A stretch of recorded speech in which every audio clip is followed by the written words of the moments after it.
Tom, congrats on Peaky Blinders, The Immortal Man. I really enjoyed the film. And a lot of TV shows that get film adaptations, they usually lean into fan service, but I don't think anybody expected that from you and Steven, and this is definitely not that type of film. Instead, there's meaningful character development, there's a lot of finality, there's some deaths. Can you speak to your point of view? Because it seems like the whole creative team didn't want to do this unless you really had something to add, since we already had a very good series finale. So can you just speak to your point of view when you approach this project?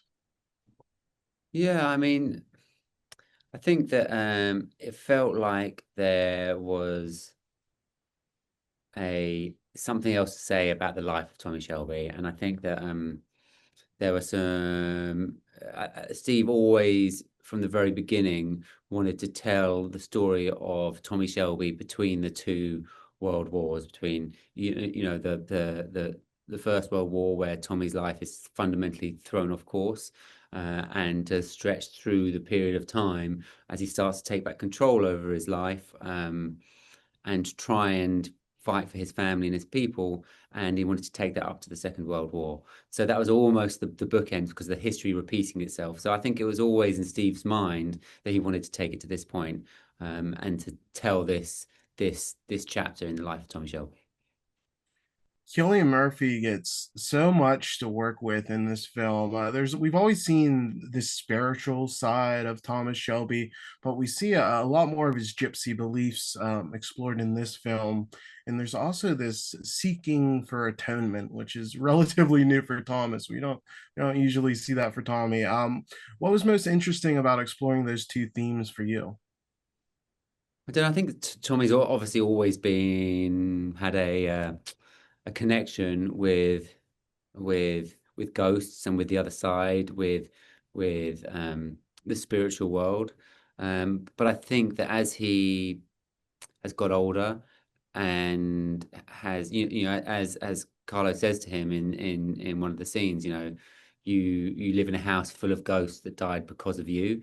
He's more deeply affected. He's had more loss. He's lost his daughter. He's lost Polly. He's lost family members. And I think he's now in this place where he feels very close, and where it would be almost a relief for him to pass over himself. So he's interested in the afterlife. He's almost studying the afterlife as we find it. He thinks he's onto something. He's twisted and living with the ghosts until Carlo comes and almost takes him back in a seance to help him, bring him back to the world, so that he can save his son and Britain, in one combined act.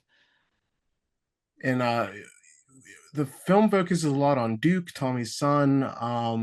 Can you speak to the recasting and getting Barry in for this role? Because what really impresses me about Barry is that he's always able to show like he can snap at any moment, but he also feels overwhelmed. You feel the pressure in his performance where you never know which way he's gonna go. So can you speak to why Barry was the right choice for this role? Yeah, I mean, I think as you say, there's an unpredictability to Barry that is really interesting, isn't it? But like, I think the thing that I always thought that would be great for Barry about this role is that he is a very powerful, has great strength, is very charismatic. So he has that power, but at the same time, is just under the surface. There's this vulnerability, and you can feel that vulnerability in everything he does, and that is essentially what this story is about. It's about a son that's been abandoned or feels abandoned by his father. This is a story about a father and a son. Um, and I think that there's not very many people in the world that have that strength, but with that vulnerability so close to the surface. You've directed many fantastic episodes of this show. So, what did it mean for you to be the one that was approached to wrap up this series with this film? Uh, it was it felt really lovely. Like having enjoyed my time working on season one, building relationships with Steve and Killian and with many other people I've worked with, the cinematographer George Steele ever since, and obviously a lot of the other cast members, Sophie, Packy, Ned, and there's lots of plenty of people who I really loved working with. So to come back felt like a really lovely thing. It felt like coming full circle, you know, like it felt like we started something off and then it took off to become this amazing thing that we never really dreamed it would become. And then to come off and tell this part of the story felt a really lovely thing to be able to do. My last question for you: how was it filming the stable shootout? I thought that was such a perfect experience, especially for Tommy and his connection to horses, to finally have a shootout in the stables.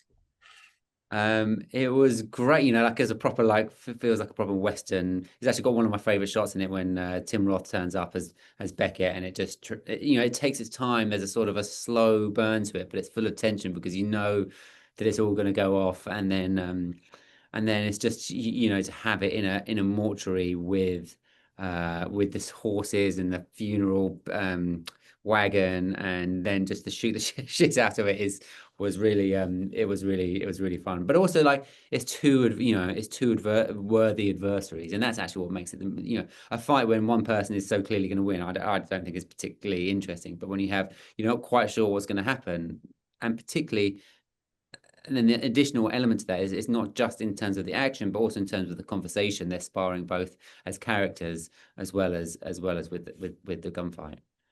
Yeah, it's a great scene. Tom, thank you so much for your time and congrats on the film. Thank you.